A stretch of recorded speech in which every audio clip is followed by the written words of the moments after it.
என் பெயர் அர்ச்சனா. பேருந்தில் இருந்து இறங்கும்போது பின்னாலிருந்து யாரோ என்னை பலமாக தள்ளியதால் திடீரென்று என் செருப்பு அறுந்துவிட்டது. என் கண்களில் இயலாமையால் கண்ணீர் வழிந்தது. இன்று நான் ஒரு நிறுவனத்திற்கு பெரிய நம்பிக்கையுடன் நேர்காணலுக்கு இன்டர்வியூ வந்திருந்தேன். என் செருப்பை தைத்துத் தரக்கூடிய செருப்பு தைப்பவர் யாரும் வெகு தூரம் வரை என் கண்ணில் படவில்லை. நான் வேறு வழியின்றி தரையில் அமர்ந்து என் அருந்த செருப்பை பிளாஸ்டிக் பையால் கட்டி சரி செய்து கொண்டிருந்தேன். அப்போது திடீரென்று யாரோ ஒருவர் வேகமாக வந்து என் அருகே பணத்தை வீசிவிட்டுச் சென்றார். அவமானத்தால் என் முகம் சிவந்தது. நான் மிகவும் அவமானப்படுத்தப்பட்டதாக உணர்ந்தேன். நான் எப்படியோ நேர்காணல் கொடுப்பதற்காகச் சென்று சேர்ந்தேன். நேர்காணலுக்கு என் முறை வந்ததும் நான் உள்ளே சென்றேன். எதிரே அமர்ந்திருந்த நபரை பார்த்ததும் என் உயிர் தொண்டைக்குழி வரை வந்துவிட்டது. ஏனென்றால் அவருடன் நான் என் அறையில் பயந்து போய் அமர்ந்திருந்தேன். இந்த ஆபத்து என் கழுத்தை நெரிக்கும் என்று எனக்கு துளியும் தெரியாது. என் கண்களிலிருந்து தொடர்ந்து கண்ணீர் வழிந்து கொண்டிருந்தது. என் இதயம் பயங்கரமாக பயந்து போயிருந்தது. சில நொடிகளுக்குப் பிறகு அறையின் கதவு திறந்தபோது என் நினைப்பிற்கு ஏற்றாற்போலவே யாருடைய பெயரை கேட்டாலே என் ஆன்மா நடுங்குமோ அதே நபர் உள்ளே நுழைந்தார். அவரை என் கண்முன்னே பார்த்ததும் நான் நின்ற இடத்திலேயே சிலை போல ஆகிவிட்டேன். அவர் என்னை பார்த்து மிகவும் சீரியஸாக, நாளை காலை 9 மணிக்கு அலுவலகத்தில் உங்களை சந்திப்பேன். சரி, உங்கள் தரப்பிலிருந்து எனக்கு எந்த புகாரும் வராது என்று நம்புகிறேன் என்றார். அவரது பேச்சைக் கேட்டு நான் தலைகுனிந்து, பாருங்கள் சார், இது மிகவும் தவறு.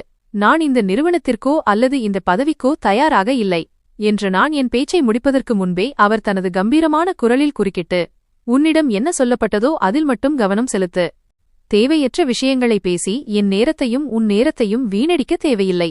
இன்று என் அலுவலகத்தில் நீ செய்த கலாட்டாவிற்கு உன் வாழ்நாள் முழுவதும் நீ இழப்பீடு செய்ய வேண்டியிருக்கும். புரிந்ததா? எனக்கு எதிராகச் செல்ல முயன்றாலோ அல்லது ஏதேனும் விபரீதமான நடவடிக்கை எடுத்தாலோ நான் ஒரு தொழிலதிபர் என்பதை நினைவில் கொள். போலீஸ், வக்கீல் என அனைத்தும் என் கையில் உள்ளது. உனக்கு என்ன நடக்கும் என்று நீ நினைத்துக் கூட பார்க்க முடியாது. புரிகிறதா என்றார். நான் எதுவும் சொல்லாமல் தலையை குனிந்து கொண்டேன். அவர் அறையின் கதவை மீண்டும் மூடிவிட்டுச் சென்றுவிட்டார். நான் அங்கேயே அழுது கொண்டே தரையில் அமர்ந்துவிட்டேன். வாழ்க்கை இவ்வளவு கடினமாக மாறும் என்று நான் நினைத்துக்கூட பார்க்கவில்லை. என் கண்களிலிருந்து தொடர்ந்து கண்ணீர் வழிந்து கொண்டிருந்தது. என் இதயம் இரத்தக் கண்ணீர் வடித்துக் கொண்டிருந்தது. இன்று என்னுடன் நடந்ததைப் பற்றி நினைத்தாலே என் ஆன்மா நடுங்கியது. அது காலை நேரம். ஒரு திரைப்படத்தைப் போல என் கண்களில் பழைய காட்சிகள் ஓடத் தொடங்கின. எனக்கு வேலை தேவைப்பட்டதால் செய்தித்தாள் மூலம் ஓரிடத்தில் வேலைக்கு விண்ணப்பித்திருந்தேன். அங்கிருந்து எனக்கு எந்த பதிலும் கிடைக்கும் என்று நான் எதிர்பார்க்கவில்லை. ஆனால் எங்கிருந்து நம்பிக்கை இல்லையோ அங்கிருந்தே உங்கள் விதி இணையும் என்று சொல்வார்களே. 2 நாட்களுக்குப் பிறகு எனக்கு ஒரு நிறுவனத்திடமிருந்து அழைப்பு வந்தது. ஒரு இண்டஸ்ட்ரியில் நிர்வாகப் பணிக்கு நேர்காணல் கொடுக்க வேண்டும் என்று. நீங்கள் இந்த பதவிக்கு தயாராக இருந்தால் எங்கள் நிறுவனத்திற்கு வரலாம் என்று கூறினார்கள். எனக்கு வேலை மிகவும் அவசியமாக இருந்ததால் எந்த வகையான வேலையையும் செய்ய நான் தயாராக இருந்தேன். என் பெற்றோர் இந்த உலகில் இல்லை. நான் என் அண்ணன் மற்றும் அண்ணியுடன் வாழ்ந்து கொண்டிருந்தேன். இதனால்தான் நான் அமைதியாக வேலைக்குச் செல்ல தயாரானேன். ஆனால் இந்த விஷயத்தை என் அண்ணனிடம் சொன்னபோது அவர் மிகவும் கோபப்பட்டார். உனக்கு வேலைக்குச் செல்ல என்ன அவசியம்? நான் உன் செலவுகளை பார்த்துக் கொள்ளவில்லையா? உன் தேவைக்கேற்ப நான் பணம் தருவதில்லையா? வீட்டில் மளிகைப் பொருட்களும் நிறைவாக உள்ளன. உன் ஒவ்வொரு ஆசையும் நிறைவேற்றப்படுகிறது. நான் சம்பாதிக்கிறேன் அல்லவா? நம் வீட்டு நிர்வாகம் சீராக நடக்கிறது. அப்படியிருக்க உனக்கு வேலை செய்ய என்ன அவசியம் என்று கேட்டார். அண்ணனின் பேச்சைக் கேட்டு என் கண்களில் கண்ணீர் வந்தது. என் கண்களிலிருந்து 2 சொட்டு கண்ணீர் விழுந்ததும் அவர் என்னை வேலைக்கு அனுப்ப சம்மதித்தார். மறுநாள் காலையில் நான் நேர்காணலுக்காக வீட்டிலிருந்து புறப்பட்டேன். டாக்ஸி அல்லது ஆட்டோ பிடித்துச் செல்லும் அளவிற்கு என் பையில் பணம் இல்லை. இருந்த கொஞ்சம் பணத்தை வைத்துக்கொண்டு அந்த நிறுவனத்தை அடைவதற்காக நான் பேருந்தில் ஏறினேன். இன்று என் அப்பா உயிரோடு இருந்திருந்தால் நான் இவ்வளவு கவலைப்பட வேண்டிய அவசியமே இருந்திருக்காது என்று என் இதயம் இரத்தக் கண்ணீர் வடித்தது. வேலைக்காக வீட்டை விட்டு வெளியே வரவேண்டிய அவசியமும் இருந்திருக்காது. எல்லாவற்றையும் அவரே பார்த்துக் கொண்டிருப்பார். பெண் பிள்ளைகளுக்கு அப்பா உயிருடன் இருப்பது மிக அவசியம்.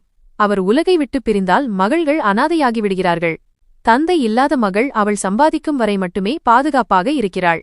மற்ற உலகத்தினர் அந்த பெண்ணை விரைவில் நசுக்கவே முயற்சிப்பார்கள். நான் பேருந்தில் ஏறியதும் இருக்கைகள் அனைத்தும் நிரம்பியிருந்ததைக் கண்டேன். அதனால் நான் கம்பியை பிடித்துக்கொண்டு முன்பக்கமே நின்றுவிட்டேன். சிறிது நேரத்திற்குப் பிறகு ஒரு பேருந்து நிறுத்தத்தில் வண்டி நின்றபோது பலர் மீண்டும் ஏறினார்கள். அப்போது திடீரென்று எனக்கு பின்னால் பலமான தள்ளுதல் ஏற்பட்டது. அதனால் என் செருப்பு அறுந்துவிட்டது. நான் பதற்றத்துடன் என் செருப்பை பார்த்தேன். வேறு எங்கும் செல்வதற்கு என்னிடம் மாற்று செருப்போ அல்லது செருப்புகளோ இல்லை. மீதமுள்ள தூரத்தை எப்படி கடந்து வீட்டிற்குச் செல்வேன் என்று நினைத்து என் இதயம் பதறியது. நான் அங்கேயே தலையை பிடித்துக்கொண்டு நின்றுவிட்டேன். பின்னால் இருப்பவர்கள் மீது கோபப்படத் தோன்றியது. ஆனால் இப்போதைக்கு என்னை கட்டுப்படுத்திக் கொண்டேன். சிறிது நேரத்திற்குப் பிறகு என் நிறுத்தம் வந்தது. நான் பேருந்திலிருந்து இறங்கினேன். என் செருப்பின் நிலை மிகவும் மோசமாக இருந்தது. அதனால் நான் தரையில் அமர்ந்து அதை சரிசெய்ய முயற்சித்தேன். என் கண்களில் கண்ணீர் இருந்தது. இதயம் பதறியது. இப்போது என்ன செய்வது என்று புரியவில்லை. செருப்பு தைப்பவர் இல்லாமல் இதை சரிசெய்ய முடியாது. அங்கும் இங்கும் செருப்பு தைப்பவரை தேடினேன். ஆனால் யாரும் என் கண்ணில் படவில்லை. சிறிது நேரம் நான் நின்றபடியே என் செருப்பை வெறித்து பார்த்துக் கொண்டிருந்தேன். நான் இண்டஸ்ட்ரியல் ஏரியாவிலிருந்து சிறிது தூரத்தில் இருந்தேன். நான் இன்னும் நடந்தே செல்ல வேண்டியிருந்தது. அதனால் யோசித்து தரையில் கிடந்த ஒரு பிளாஸ்டிக் பையை எடுத்து அமர்ந்தபடியே செருப்பில் கட்டத் தொடங்கினேன். எப்படியாவது சமாளிக்க வேண்டியிருந்தது. இப்போது நான் நேர்காணலுக்கு செல்ல வேண்டும்.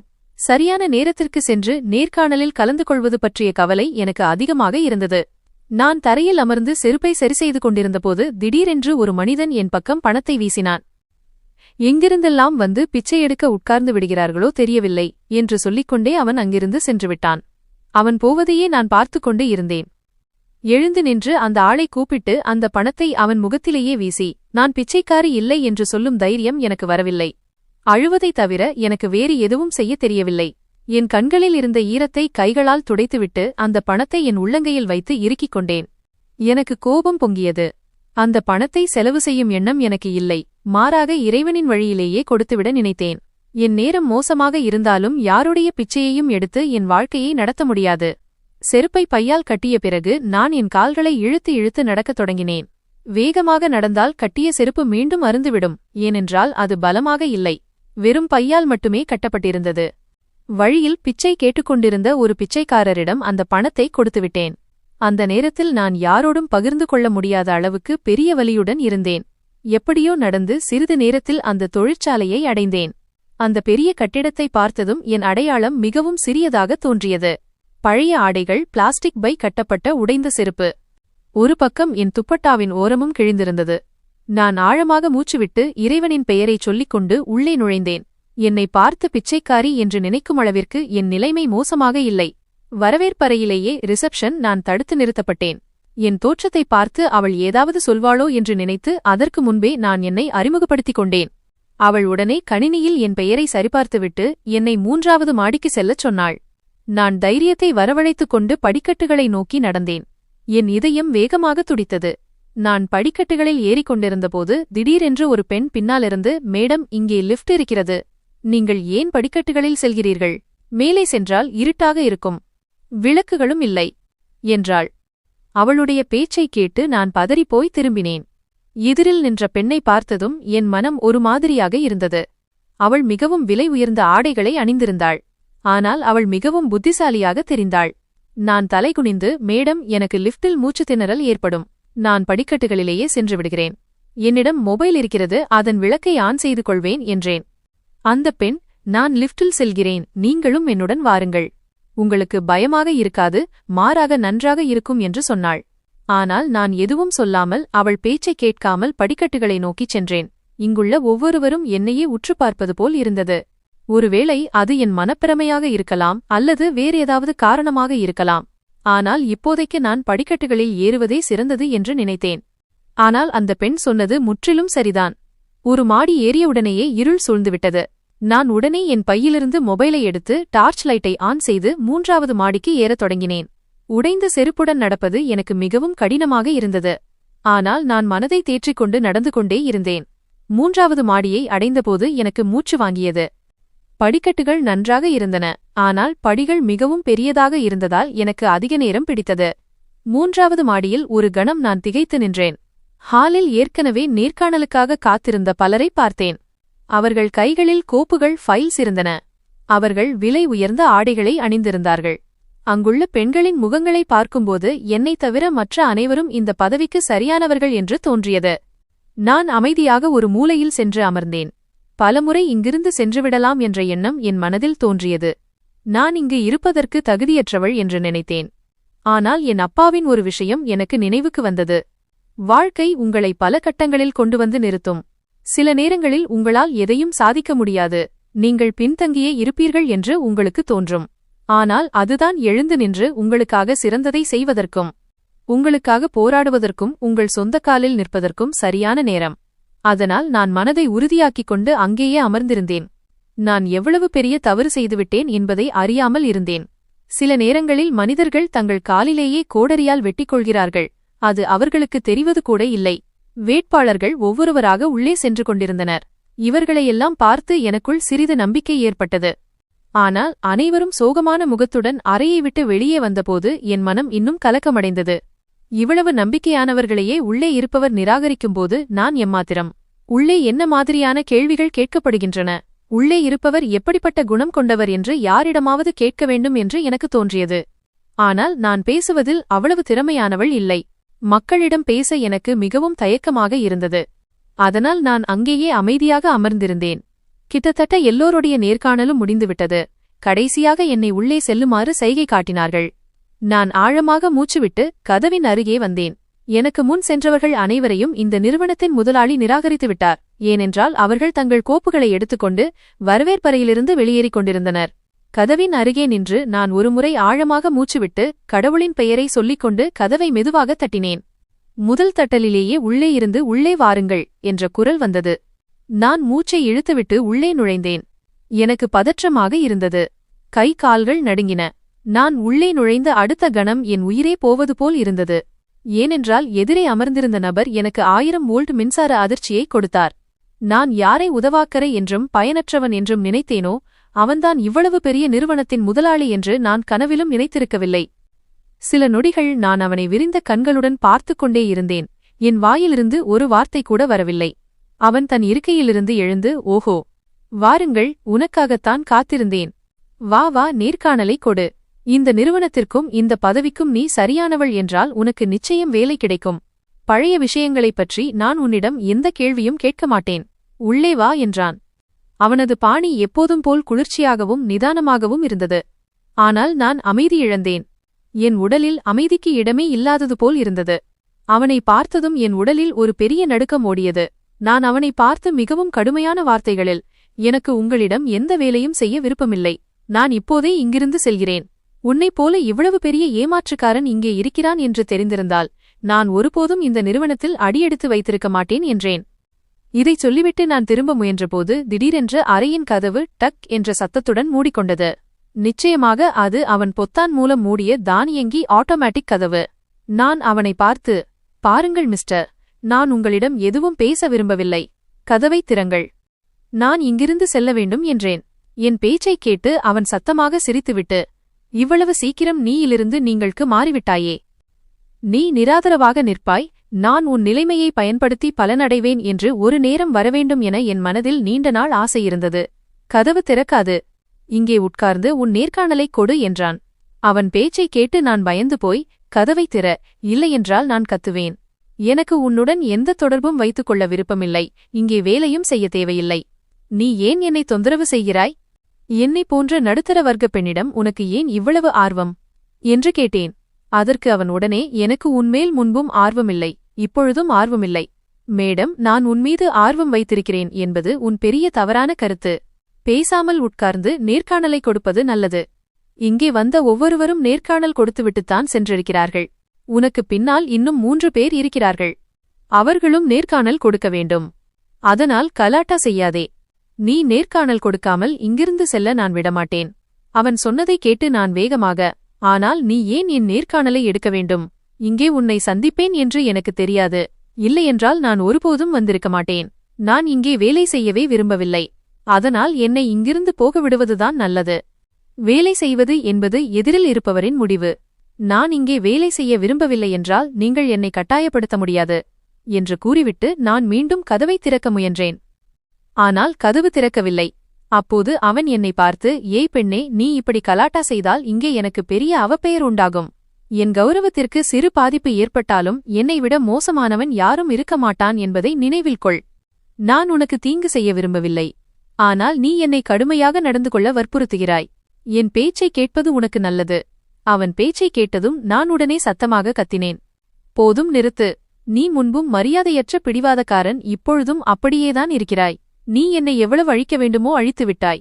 இனிமேலும் உன் கைகளால் நான் அழிய விரும்பவில்லை. எது நடந்தாலும் சரி என்று கூறிவிட்டு நான் கதவை பலமாக தட்டத் தொடங்கினேன். முழு பலத்துடன் கத்தினேன். கதவை திறங்கள். யாராவது இருக்கிறீர்களா? தயவு செய்து என்னை காப்பாற்றுங்கள் என்று கத்தினேன். இதுவே என் மிகப்பெரிய தவறாக அமைந்தது. நான் என்னை பாதுகாத்துக் கொள்ளத்தான் விரும்பினேன். ஆனால் நான் அப்படி செய்திருக்க கூடாது. அவன் நேர்காணல் கொடு என்று சொன்னபோது நான் கொடுத்திருக்க வேண்டும். நான் நினைத்திருந்தால் நேர்காணலை கொடுத்துவிட்டு அங்கிருந்து வெளியேறியிருக்கலாம். பிறகு வேலைக்காக மீண்டும் அங்கு செல்லாமல் இருந்திருக்கலாம். ஆனால் மனிதனின் புத்தியில் கோபம் ஏறினால் அவன் சுயநினைவை இழந்து விடுவான் என்று சொல்வார்கள். அந்த நேரத்தில் நானும் என் சுயநினைவை இழந்திருந்தேன். நான் செய்வது நல்லதா கெட்டதா என்று எனக்கு புரியவில்லை. இப்போது கேபினுக்கு வெளியே கதவின் அருகே மக்கள் கூட தொடங்கினர். அவன் என்னை பார்த்து, நீ சோர்ந்து போவாய், ஆனால் என் விருப்பமின்றி கதவு திறக்காது. உன்னால் எனக்கு பெரிய அவப்பெயர் ஏற்படும். பார், அமைதியாக இரு. மக்கள் என்மீது தவறான பழி சுமத்துவார்கள். நில் என்றான். ஆனால் நான் கட்டுப்பாட்டிற்குள் வரவில்லை. நான் அவனை பார்த்து, மக்கள் உன்னை நோக்கி விரல் நீட்ட வேண்டும் என்றுதான் நானும் விரும்புகிறேன். உனக்கு அவப்பெயர் உண்டாகட்டும். நீ அவமானப்பட வேண்டும்.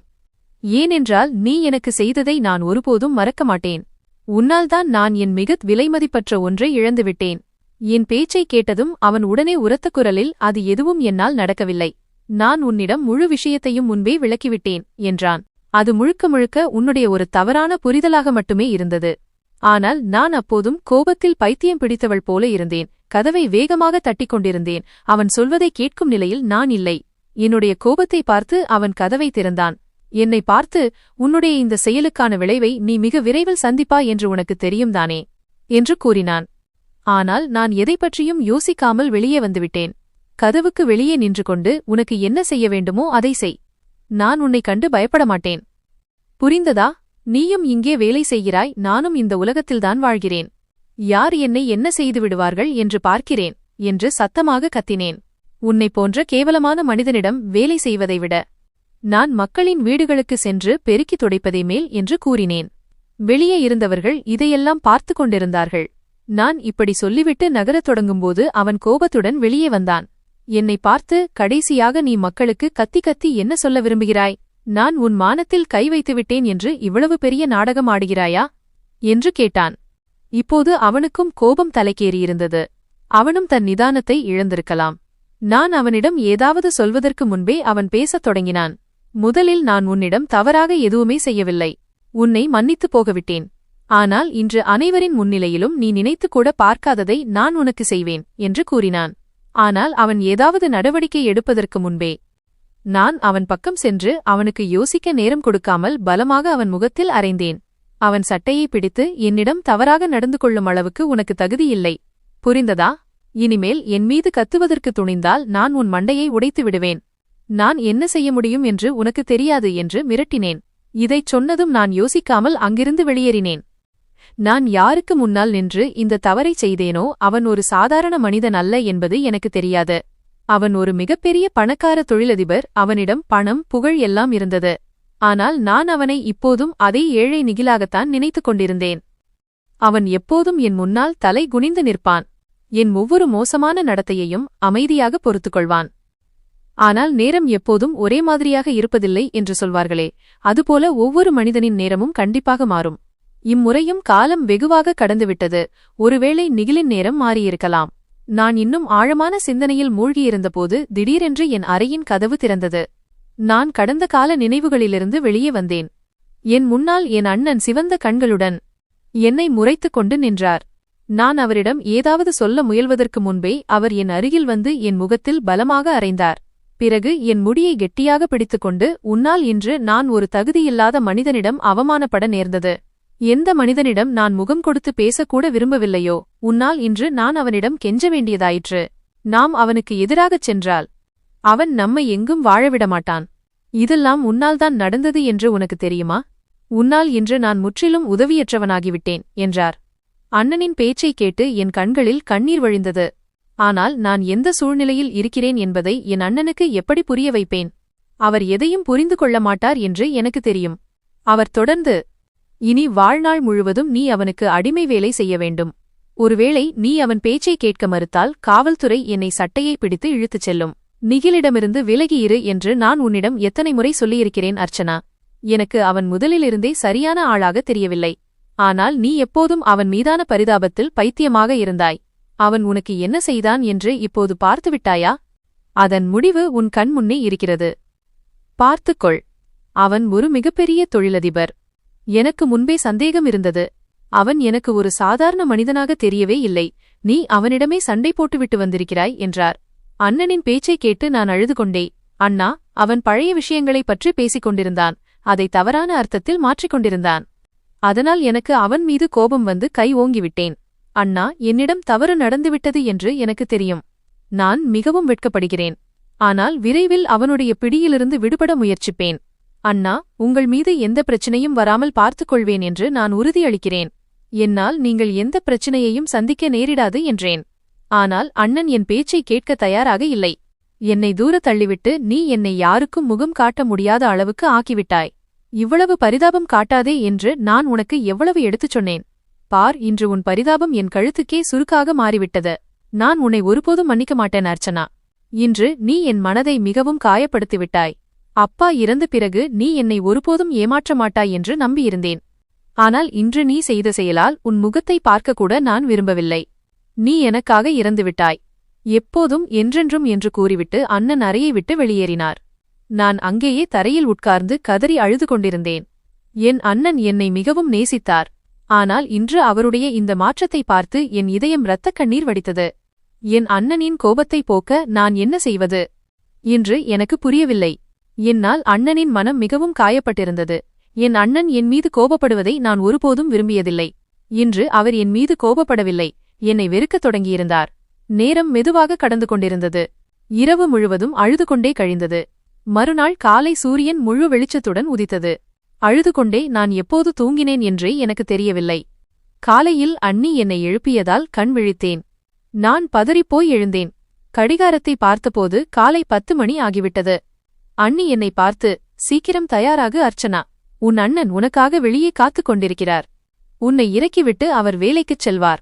நீ செய்த காரியத்தால் உன் அண்ணன் மிகவும் கஷ்டப்படுகிறார் என்பது எனக்கு மிகவும் வருத்தமாக இருக்கிறது. நீ இப்படி செய்வாய் என்று நான் எதிர்பார்க்கவில்லை. உன்னால் உன் அண்ணன் இரவு முழுவதும் தூங்காமல் தவித்தார் தெரியுமா? பார், என் கணவருக்கு ஏதாவது ஆகிவிட்டால் நான் உன்னை சும்மா விடமாட்டேன். அவரைத் தவிர இந்த உலகில் எனக்கு யாரும் இல்லை. என் கணவருக்கு ஏதாவது நேர்ந்தால் நான் உன்னை ஒருபோதும் மன்னிக்க மாட்டேன் அர்ச்சனா. அந்த நிகிலிடம் இருந்து என் கணவரை நீ காப்பாற்ற வேண்டும். புரிந்ததா? இல்லையென்றால் உன் கதி என்னவாகும் என்று யோசித்துக்கொள் என்றார். அண்ணியின் பேச்சைக் கேட்டு நான் பதில் எதுவும் சொல்லவில்லை. அவர் உங்களுக்கு கணவர் என்றால் எனக்கு சகோதரர் என்று சொல்ல நினைத்தேன். ஆனால் நான் அமைதியாக இருந்தேன். இப்போதைக்கு அமைதியாக குளியலறைக்குச் சென்றேன்.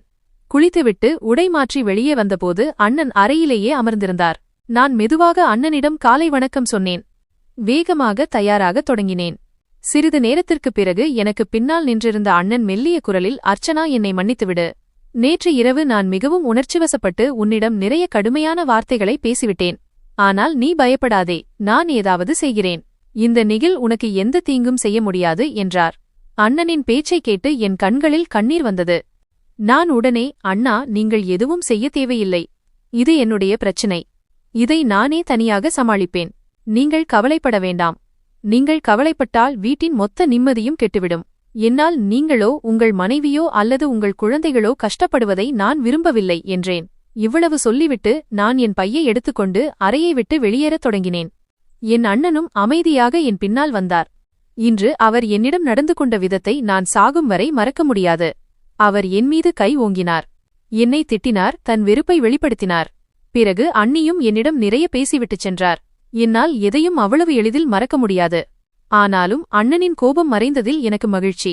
சிறிது நேரத்திற்குப் பிறகு நான் வெளியே வந்தபோது அண்ணன் முற்றத்தில் நின்று கொண்டிருந்தார். நான் எதுவும் சொல்லாமலே வீட்டை விட்டு வெளியே வந்தேன். அவருடன் செல்ல எனக்கு விருப்பமில்லை.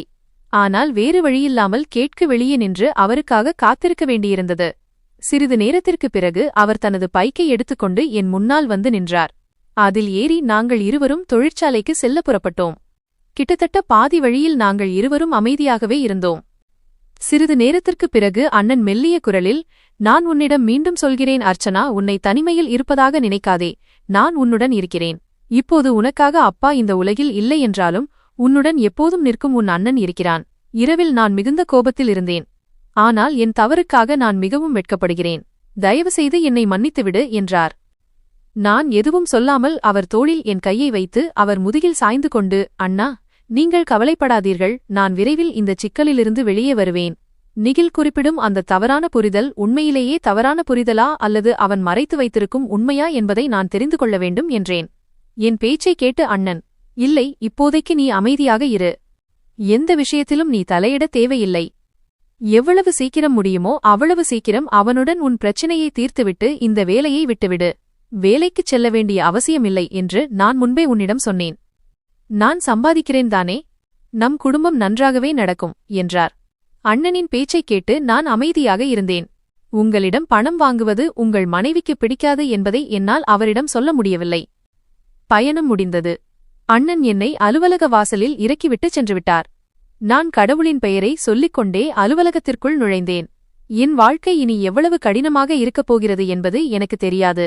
நாம் நம்பும் மனிதரே நம் இதயத்தை உடைத்துவிட்டால் அது ஒருபோதும் சரியாகாது. இன்று எனக்கும் அப்படி ஒன்றுதான் நடக்கப் போகிறது. நான் பெருமூச்சு விட்டுக்கொண்டு உள்ளே நுழைந்தேன். நான் வரவேற்பறையை அடைந்ததும் உடனடியாக எனக்கு என் பணி என்னவென்று விளக்கப்பட்டது.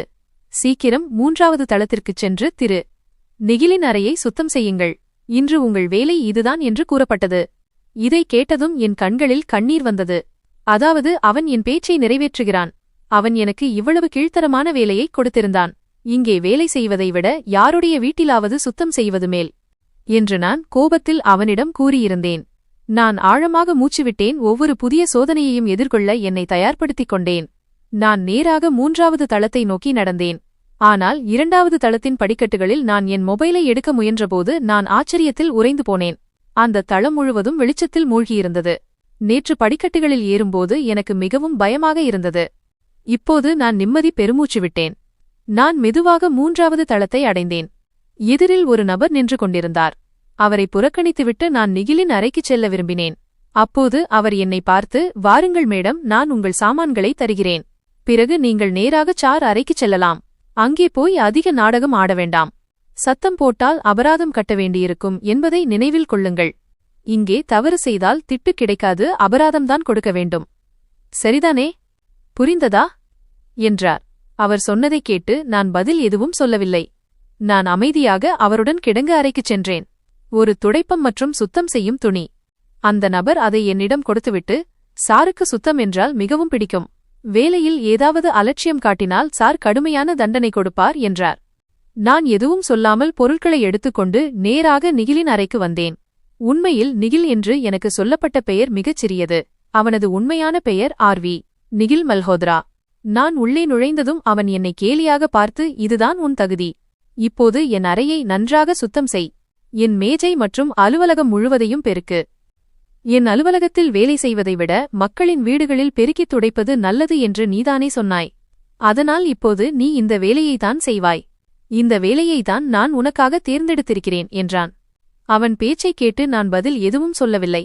என் அண்ணனின் வாழ்க்கை எனக்கு முக்கியமாக இல்லாவிட்டால் இன்று நான் அவனிடம் இப்படி வேலை செய்திருக்க மாட்டேன். எல்லாவற்றையும் விட்டுவிட்டு போயிருப்பேன்.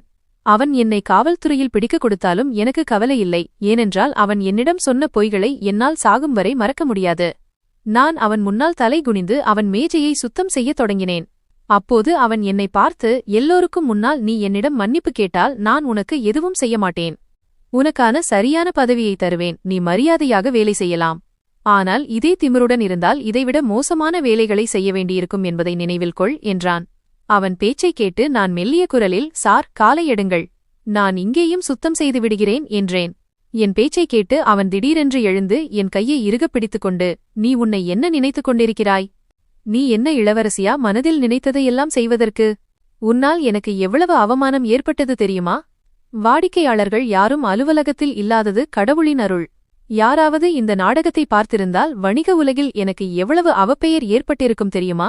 இப்போது நான் உனக்கு தண்டனை கொடுத்தால் பதிலுக்கு நீ என்னிடம் இப்படி நடந்து கொள்வாயா என்றான். அவன் பேச்சைக் கேட்டு நான் தலைகுனிந்து, சார், தயவுசெய்து என் கையை விடுங்கள். நான் வேலை செய்ய வேண்டும். யாரும் என்னை பிடிப்பது எனக்கு பிடிக்காது என்று கூறி அவனை முறைத்து பார்த்தேன். அவன் சிரித்துக்கொண்டே, ஓஹோ, உனக்கு பிடிக்காதா? நான் உனக்கு அந்நியன் அல்ல, உன் கணவன். அது உன் நாடகமாகவே இருக்கட்டும். ஆனால் நமக்கு திருமணம் நடந்துள்ளது என்றான். நான் அவனை பார்த்து, அது நாடகமில்லை. அது ஒரு தவறு. அதை நீ ஒரு தவறான புரிதல் என்று சொல்கிறாய். எனக்கு உன்மீது வெறுப்பு இருக்கிறது. என் கையை விடு என்றேன். என் பேச்சைக் கேட்டு அவன் உடனே, முதலில் நீ என்னை நேசித்தாய், இப்போது வெறுக்கிறாய் என்றால் நீ ஆர்வியை நேசிக்கவில்லை, நிகிலை நேசித்தாய் என்று அர்த்தமா என்றான். அவன் பேச்சைக் கேட்டு நான் கேலியாக சிரித்து, எனக்கு ஆர்வி மீதும் காதல் இல்லை, நிகில் மீதும் காதல் இல்லை. பெயரிடப்படாத இந்த உறவு மிக விரைவில் முடிந்துவிடும், இந்த வேலையும்தான். நகருங்கள் சார், நான் என் வேலையைச் செய்ய வேண்டும் என்றேன். என் கண்களில் வந்த ஈரத்தை உள்ளுக்குள் மறைத்துக் கொண்டு அமைதியாக வேலையில் ஈடுபட்டேன். அவன் என்னை கடுமையான பார்வையால் முறைத்து பார்த்தான். ஆனால் நான் அவனை கண்டுகொள்ளாமல் இப்போது அவனது அறையை பெருக்கத் தொடங்கினேன். அவன் இன்றுகாமில் ஆங்கிலத்தில் யாரையோ அறைக்கு அழைத்தான். சில நிமிடங்களுக்குப் பிறகு எனக்கு பொருட்களை கொடுத்த அதே நபர் உள்ளே வந்தார்.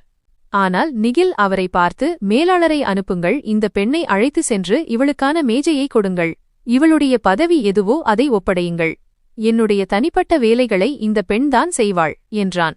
அந்த நபர் சொல்லிவிட்டு அங்கிருந்து சென்றார். என்னிடமிருந்து பொருட்களும் வாங்கப்பட்டன. சில நிமிடங்களுக்குப் பிறகு எனக்கு ஒரு மேஜை வழங்கப்பட்டது. மேலும் சில கோப்புகளும் கொடுக்கப்பட்டன. அவற்றின் தரவுகளை நான் கணினியில் பதிவேற்ற வேண்டும். நான் மேஜையில் அமர்ந்து சிறிது நேரம் அமைதியாக இருந்தேன். மெதுவாக நான் எப்போது கடந்தகால நினைவுகளில் தொலைந்து போனேன் என்றே எனக்கு தெரியவில்லை. என் தந்தை இறப்பதற்கு முன்பு என் வாழ்க்கை மிகவும் மகிழ்ச்சியாக இருந்தது. 2 ஆண்டுகளுக்கு முன்பு எல்லாம் நன்றாக இருந்தது. என் தந்தை ஒரு அரசு ஊழியர். அம்மா வெகு காலத்திற்கு முன்பே இறந்துவிட்டார். நானும் அண்ணனும் சிறியவர்களாக இருந்தோம், ஆனால் மிகவும் புத்திசாலிகள். என் தந்தை மறுமணம் செய்து கொள்ளவில்லை. நானும் அண்ணனும் எவ்வளவோ வற்புறுத்தியும், நீங்கள் மறுமணம் செய்து கொண்டு உங்கள் புதிய வாழ்க்கையை தொடங்குங்கள் என்று சொன்னோம். ஆனால் அவர், நான் உங்கள் அம்மாவை உண்மையாக நேசித்தேன்.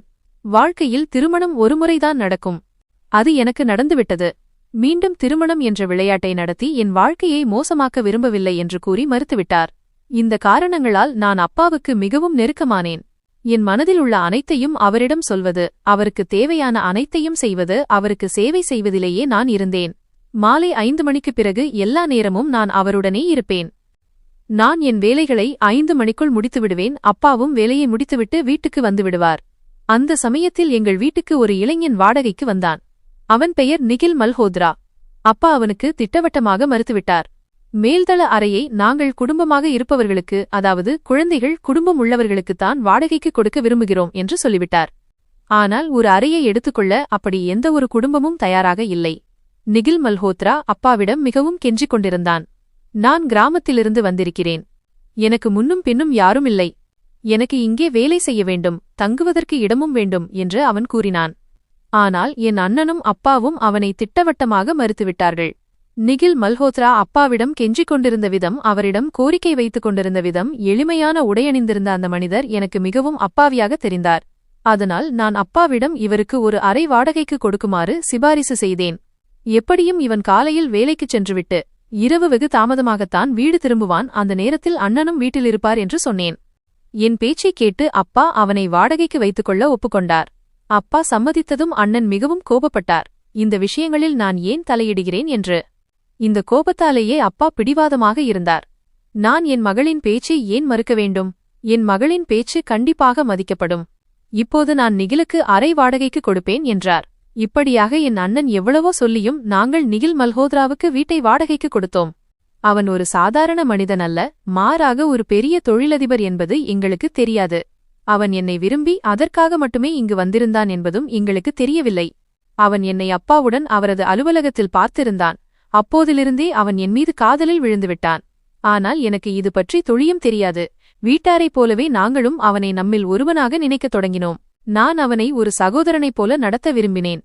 ஆனால் அவன் மனதில் வேறு ஏதோ ஓடிக்கொண்டிருந்தது. முதல் முறை நான் அவனை நிகில் அண்ணா என்று அழைத்தபோது அவன் மிகவும் கோபப்பட்டான்.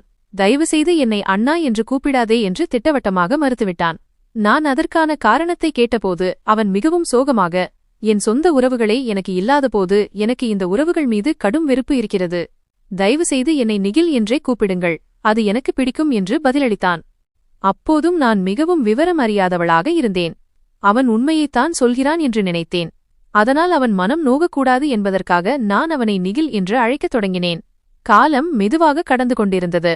காலை உணவு, இரவு உணவு மற்றும் சில நேரங்களில் மதிய உணவும் நாங்களே அவனுக்கு கொடுத்து வந்தோம். அப்பாவும் அண்ணனும் இல்லாத நேரத்தில் அவன் எங்கள் வீட்டுப் பக்கம் வரமாட்டான். அதனால் எனக்கு அவனால் எந்த பிரச்சனையும் ஏற்படவில்லை. ஆனால் எப்போது எங்கள் நட்பு காதலாக மாறியது என்பது எனக்கே தெரியவில்லை. அவன் என்னை மிகவும் அக்கறையாக பார்த்து கொண்டான். இரவு வீட்டுக்கு வரும்போது எனக்காக ஏதாவது ஒன்றை கண்டிப்பாக வாங்கி வருவான். அப்பாவும் அவனை தன் மகனைப் போலவே நினைக்கத் தொடங்கினார். அதனால் அவர் அவனிடம் எந்த வேலைக்கும் மறுப்பு சொன்னதில்லை. ஆனால் அவனது திட்டம் வேறு என்பது எனக்கு தெரியாது. இதற்கிடையில் அப்பா எனக்கு வேறொரு இடத்தில் திருமணம் நிச்சயித்துவிட்டார். எனக்கு அந்த பையனை மிகவும் பிடித்திருந்ததால் நான் மிகவும் மகிழ்ச்சியடைந்தேன். அப்பாவைப் போலவே அவனும் ஒரு அரசு அலுவலகத்தில் வேலை செய்தான். லஞ்சம் வாங்காத நேர்மையான மனிதனாக இருந்தான். என் திருமணம் மிகவும் அமைதியாக முடிவானது நிகிலுக்குத் தெரியாது. ஆனால் இந்த விஷயம் அவனுக்கு தெரிந்தபோது அவன் மிகவும் வருத்தப்பட்டான். நீங்கள் என்னை உங்கள் மகன் என்று சொல்கிறீர்கள், ஆனால் அர்ச்சனாவின் திருமணம் முடிவான செய்தியை கூட எனக்குச் சொல்லவில்லை என்று அப்பாவிடம் சண்டையிட்டான். அவன் என் மீது அக்கறை கொள்கிறான் என்று நான் நினைத்தேன். ஆனால் இம்முறை விஷயம் வேறாக இருந்தது. காலம் இன்னும் வேகமாக ஓடியது. என் திருமண தேதி குறிக்கப்பட்டது. பையன் வீட்டார் தரப்பிலிருந்து திருமணத்தை சீக்கிரம் நடத்தச் சொல்லி வற்புறுத்தல் வந்தது. அதனால் என் அப்பாவால் அதை மறுக்க முடியவில்லை. நான் மணப்பெண்ணாக தயாராகி என் வருங்கால கணவனுக்காக காத்திருந்தேன். அப்போதுதான் மாப்பிள்ளை வீட்டார் வர மறுத்துவிட்டார்கள் என்ற செய்தி எங்களுக்கு கிடைத்தது. என் அப்பா அதற்கான காரணத்தை கேட்டார். அண்ணனும் அவர்கள் வீட்டுக்குச் சென்றார். ஆனால் வீட்டின் கதவு பூட்டப்பட்டிருந்தது. எல்லா உறவினர்களிடமும் கேட்கப்பட்டது. அக்கம் பக்கத்தினரிடமும் இவர்கள் எங்கே போனார்கள் என்று கேட்கப்பட்டது. ஆனால் அங்கு யாரும் இல்லை, யாருக்கும் எதுவும் தெரியவில்லை. எங்கள் வீடு உறவினர்களால் நிரம்பியிருந்தது. அப்போது நிகில் அப்பாவிடம் பேசி, மாமா, இது உங்கள் கௌரவம் சம்பந்தப்பட்ட விஷயம். உங்கள் மானத்தை காப்பாற்ற நான் உங்கள் மகளை திருமணம் செய்து கொள்ள விரும்புகிறேன் என்றான். ஆனால் என் அப்பா மறுத்துவிட்டார். மகனே, உன்னிடம் ஒன்றுமே இல்லையே. இப்போது எனக்கு என் கௌரவம் முக்கியம்தான் என்பது உண்மை. ஆனால் அதற்காக என் மகளை நான் வியாபாரம் செய்ய முடியாது என்று நிகிலிடம் கூறினார். அப்போது நிகில் அப்பாவிடம், மாமா, எனக்கு என் கிராமத்தில் நிலங்கள் உள்ளன. நாங்கள் வசதியானவர்கள். எனக்கு என் குடும்பத்தை பிடிக்காது, அவ்வளவுதான். ஆனால் என் பெயரில் நிறைய சொத்துக்கள் உள்ளன என்றான். என் அப்பாவை நம்ப வைப்பதற்காக அவன் சில ஆதாரங்களையும் காட்டினான். அதன் காரணமாக என் அப்பா என் திருமணத்தை அவனுடன் நடத்தி வைத்தார். நானும் அவனை நேசித்தேன். மனதிற்குள் அவனை விரும்பவும் செய்தேன். அதனால் என்னாலும் மறுக்க முடியவில்லை. ஆம், ஆனால் என் திருமணம் நின்று போனதில் எனக்கு மிகவும் வருத்தமிருந்தது. காலம் கடந்து கொண்டிருந்தது. சரியாக 1.5 வாரங்களுக்குப் பிறகு என் பழைய வருங்கால கணவனின் அம்மாவும் அப்பாவும் எங்கள் வீட்டுக்கு வந்தார்கள். அவர்கள் வந்து எங்கள் முன் வெளிப்படுத்திய உண்மையை கேட்டு நானும் அப்பாவும் என் அண்ணனும் ஆகிய நாங்கள் மூவருமே அதிர்ந்து போனோம். நிகில் மல்ஹோத்ரா தான் என் வருங்கால மாப்பிள்ளையை கடத்தி அவன் காலையும் உடைத்துவிட்டார். பிறகு அவரே திருமணத்திற்கு தயாராகி முன்வந்தார் என்ற உண்மை வெளியானது. மாலையில் அவன் வீட்டுக்கு வந்தபோது நாங்கள் இது பற்றி அவனிடம் கேட்டோம். ஆனால் அவன் அதை முற்றிலுமாக மறுத்துவிட்டான். இது ஒரு தவறான புரிதல். நான் அந்த மக்களை சந்திக்க தயார் என்று அவன் சொன்னான். நான் பொய் சொல்லவில்லை.